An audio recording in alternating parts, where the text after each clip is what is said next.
जी बिस्मिल्लाहिर्रहमानिर्रहीम। आप सब दोस्तों का बहुत शुक्रिया तशरीफ़ आवरी का। आज एक इम्पॉर्टेंट मुद्दे पे मैं आपसे बात करना चाह रहा था और वो मौजू पिछले 3-4 दिन से मीडिया में गर्म है, जो बशीर मेमन साहब का मौजू है। उनकी स्टेटमेंट्स इस वक्त पर आना, उनकी स्टेटमेंट्स इस वक्त पर क्यों आना, 2-2.5 साल तक ये स्टेटमेंट्स इस तरह से ना आना, इन तमाम चीज़ों के पीछे वजह क्या है, ये तमाम चीज़ें आपके सामने रखूँगा।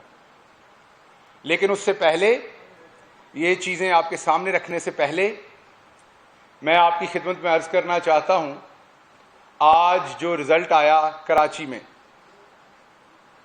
सबसे पहले तो मैं इसे जमहूरियत के लिए अफसोसनाक कहूँगा कि पाकिस्तान का सबसे बड़ा शहर, पाकिस्तान का वो शहर जहाँ पे जमहूरियत, जमहूरी मूवमेंट्स सबसे पहले अंगड़ाई लेती है और फिर पूरे मुल्क में फैलती है, हमारे कायद का शहर, उसमें एक इलेक्शन हुआ। तकरीबन ज़्यादातर पॉलिटिकल पार्टीज़ ने रिक्वेस्ट की कि उसको डिले कर दिया जाए। कोरोना की इतनी एक्सट्रीम सिचुएशन में हमारे हमसाया मुल्क में क्या कुछ हो रहा है आपके सामने है, और आप सब सहाफ़ी दोस्तों की बहुत गहरी नज़र है। जो एनसीओसी की कार्रवाई चल रही है, कोरोना के रोज़ नंबर चल रहे हैं, क्योंकि मैं आप सबकी रिपोर्ट्स देखता रहता हूँ टेलीविज़न पे, अखबारात पे, कि एक एक डिजिट को रिपोर्ट किया जा रहा है। तो आपके सामने है मुल्क की सिचुएशन, ऑक्सीजन की कंजम्पशन, हमारे बेड्स की कंजम्पशन, जो आज तो हमें उस चीज़ का एहसास नहीं हो रहा, लेकिन जो पिछले 1 साल में इस कौम ने इकट्ठे लड़ा है, जिसमें तमाम लोग शामिल हैं, हमारी अफवाज, हमारी ब्यूरोक्रेसी, हमारी हुकूमत, हमारा मीडिया के कितने खूबसूरत लोग चले गए इसमें। तारिक भाई हमारे बहुत ही प्यारे दोस्त, बड़ा शॉर्ट उनके साथ रिश्ता रहा, अरशद वहीद, कितने दोस्त जो जिनकी उम्र नहीं थी जाने की लेकिन वो चले गए, और फिर कितने बुजुर्ग हम खो दिए हम सब ने, जिन्होंने अभी बहुत देर हमारी रहनुमाई करनी थी इस कोरोना की वजह से। इस सारे तनाजर में सिर्फ पाकिस्तान तहरीक इंसाफ नहीं बल्कि बाकी पॉलिटिकल पार्टीज का भी ये ख्याल था कि ये इन दिनों में इलेक्शन अगर डिले हो जाए, और फिर रमज़ान है और फिर वर्किंग डे है, लेकिन इन तमाम चीज़ों को बालाए ताक रख के, क्योंकि इख्तियार इलेक्शन कमीशन का बिल्कुल है, एक इलेक्शन करवाया गया। लॉ की भी ना मंतक होती है। किसी ज़माने में वेस्ट में एक लॉ था कि अगर आप खुदकुशी करने की कोशिश करेंगे तो आपको सजाए मौत है। अब ज़रा गौर से सोचिए इस लॉ को, कि अगर कोई अपनी जान लेने की कोशिश करेगा और नाकाम हो जाएगा, पकड़ा जाएगा, तो आप उसको मार देंगे। अब ये लॉ तो था, उस टाइम इस लॉ की रिस्पेक्ट और इम्प्लीमेंटेशन भी होती होगी, लेकिन इसकी कोई मंतक नहीं है। तो लॉ हमेशा मंतक के साथ होता है। तो अब इसमें भी पावर्स आपके पास हैं, एहतराम है, लेकिन मंतक जायज नहीं थी लोगों की जानें खतरे में डालने की।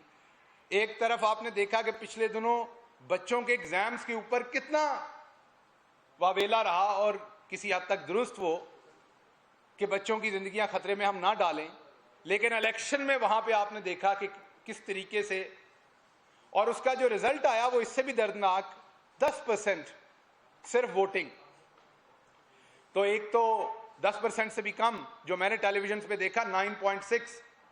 अब मुझे नहीं पता ये इलेक्शन रहेगा, दोबारा होगा, वो इलेक्शन कमीशन को पता है, लेकिन मैंने रूल देखा, पढ़ा, जो लोगों से सुना कि 10% से कम वोटिंग हो, 5% वुमेन वोटिंग से कम हो तो शायद इलेक्शन का लदम हो जाता है। तो ये तो अब इलेक्शन कमीशन डिसाइड करेगा, लेकिन ये समझ से बाहर है कि इन हालात में इतनी जल्दी में इलेक्शन करवाना, चंद दिन वेट ना करना, इसकी क्या जरूरत थी। और फिर एक ऐसा इलेक्शन जिसपे सभी को एतराज है। आप रात तक देख रहे थे, पीपल्स पार्टी भी धांधली कह रही थी, नून भी धांधली कह रही थी, पीटीआई भी कह रही, सभी जमातें धांधली कह रहे हैं। ये आप सब ने अपनी रात 12 बजे तक स्क्रीनों पे देखा, यही देखते हुए हम सोए। तो इससे प्राइम मिनिस्टर इमरान खान का वो जो दरीना मुतालबा है, 2 दहाइयों का मुतालबा जो है प्राइम मिनिस्टर इमरान खान का, कि आए इलेक्शन रिफॉर्म करें।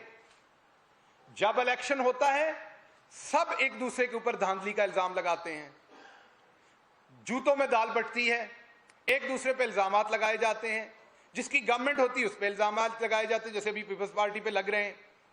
जैसे ही इलेक्शन खत्म होता है फिर सब भूल जाते हैं, क्योंकि इन तमाम चोरों का इंटरेस्ट इसी तरह के इलेक्शन में है असल में।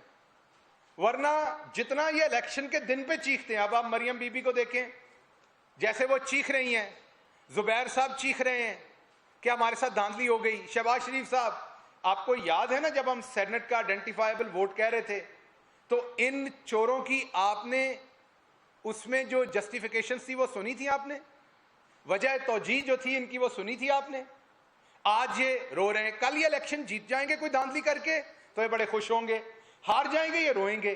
तो एक लीडर है पाकिस्तान में जिसका नाम इमरान खान है, जो पहले दिन से कह रहे हैं कि फ्री ट्रांसपेरेंट इलेक्शन करवाएं, हम हारे या जीते आए टेक्नोलॉजी लेके आते हैं, इलेक्ट्रॉनिक वोटिंग करवाएं, टेक्नोलॉजी लाएं, जैसे अमेरिका में दूसरे मुल्कों में होता है, ट्रांसपेरेंट इलेक्शन हो। जब यह बात होती है तो एहसन इकबाल जैसे शख्स जो पढ़े लिखे नॉर्मली मालूम होते हैं, जो अमेरिका की एक अच्छी यूनिवर्सिटी से पढ़े हुए हैं, मालूम तो यही होता है, लेकिन वो बात इतनी जाहिल करते हैं कि समझ नहीं आती। मसलन उन्होंने कहा कि पेपर ट्रेल, अमेरिका की तर्ज की वोटिंग करेंगे तो पेपर ट्रेल नहीं होगा। ये पता नहीं किस अमेरिका में रहे, किसमें, इसमें भी तो दो नंबरी नहीं की गई, क्योंकि अमेरिका में पेपर ट्रेल भी होता है इलेक्ट्रॉनिक वोट का। ये ऐसे ही है जैसे आप एटीएम से पैसे निकालते हैं तो आपको पर्ची भी मिलती है, साथ पेपर ट्रेल भी है आपके पास। तो ये इस तरह की तौजीह देना, तो हम एक दफा दोबारा दावत देते हैं इन्हें। मैं बशीर मेमन साहब से अब बात करूंगा उनके इशू के ऊपर, लेकिन उससे पहले मैं ये आखिरी बात कह दूं कि हम दोबारा इनको दावत देते हैं। आज फवाद चौधरी साहब ने, इंफॉर्मेशन मिनिस्टर ने, मॉर्निंग में जो एक ऑफिशियल स्टेटमेंट दिया उसमें भी ये कहा कि आए, अब एक दूसरे को आप लोग जूते मार रहे हैं वहां पे ना मारें, आए बैठे टेबल पे, ये इलेक्शन हो गया जैसे पहले बहुत सारे इलेक्शन हो गए, आए बैठ के ट्रांसपेरेंट इलेक्शन का कोई इंतजाम कर लें। आए जिस तरीके से प्राइम मिनिस्टर इमरान खान कह रहे हैं, अभी चंद दिन पहले इनकी स्टेटमेंट थी कि ये इलेक्ट्रॉनिक वोटिंग पीटीआई की हुकूमत क्यों इस पे बात कर रही है, ये तो इलेक्शन कमीशन का काम है।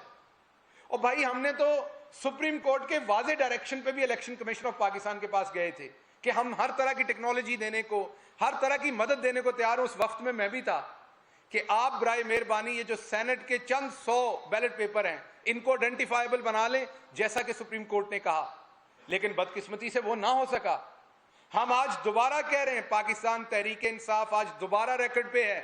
सुबह इंफॉर्मेशन मिनिस्टर ने कहा, अभी मैं दोबारा दस्त बदस्त आपसे रिक्वेस्ट करता हूं, आए तमाम डिफरेंसेस एक साइड पे रखें, फ्री एंड फेयर इलेक्शन, जमहूरियत की बका के लिए, इस कौम की बका के लिए आइए इलेक्शन रिफॉर्म्स करते हैं, लेकिन उन रिफॉर्म्स को करने की कीमत एनआरओ मत रखें। जब हम आपको उन रिफॉर्म्स के लिए बात करते हैं, आप पहले कहते हैं एनआरओ दे दो, एनआरओ ना दें तो आपको कोई रिफॉर्म नहीं चाहिए। तो सिद्के दिल से आए, इलेक्शन पे एक रिफॉर्म करें, हम आपसे रिक्वेस्ट करते हैं, क्योंकि कौम देख रही है। वरना कौम को अच्छी तरह से पता है कि यह हुकूमत कई दफा इसके ऊपर कोशिश कर चुकी है, और मुझे तो यह लगता है कि इन लोगों को ऐसे ही चोरी चकारी के इलेक्शन जो हैं वो सूट करते हैं। तो ये मैं इस तरफ तवज्जो दिलाना चाहता था कि हम इलेक्शन रिफॉर्म्स करना चाहते हैं, आए हमारे साथ मिलें। आप नहीं भी आएंगे तो हम इलेक्शन रिफॉर्म्स करेंगे। ये मुल्क और इस तरह से आगे नहीं चल सकता। प्राइम मिनिस्टर इमरान खान का एक असूली फैसला उन्होंने कर लिया और डायरेक्शन दे दी है, अगला इलेक्शन इंशाल्लाह हमने रिफॉर्म्स के साथ करवाना है। इस तरह से इस चोर बाजारी, मंडी, खरीदो फरोख्त, धांधली, एक दूसरे पे इल्जामात, हुकूमती अदारों पे इल्जामात, रात के टाइम टेलीविजन के ऊपर डिफरेंट रिजल्ट्स, ये नहीं चाहिए और कौम इसकी मुतहम्मल नहीं हो सकती। अब मैं आता हूं बशीर मेमन साहब के इशू के ऊपर। बशीर मेमन साहब के इशू के ऊपर बहुत ही अफसोसनाक वाकया हुआ। वैसे तो हम इम्यून हो गए, हमें इतना पता नहीं चलता। मैंने जो मीडिया देखा है और मैंने जो सुना है, जब आप किसी को स्लैंडर करते हैं और स्पेशली मुल्क के प्राइम मिनिस्टर को स्लैंडर करते हैं, तो लीगल टीम बैठती है वकला की, चैनल की, वो उन तमाम डॉक्यूमेंट्स को देखती है। मसलन अगर मैं कहता हूं कि इन साहब ने या शहबाज साहब यहां बैठे, रिजवान बैठे हैं, इन्होंने फलां करप्शन की है, और मैं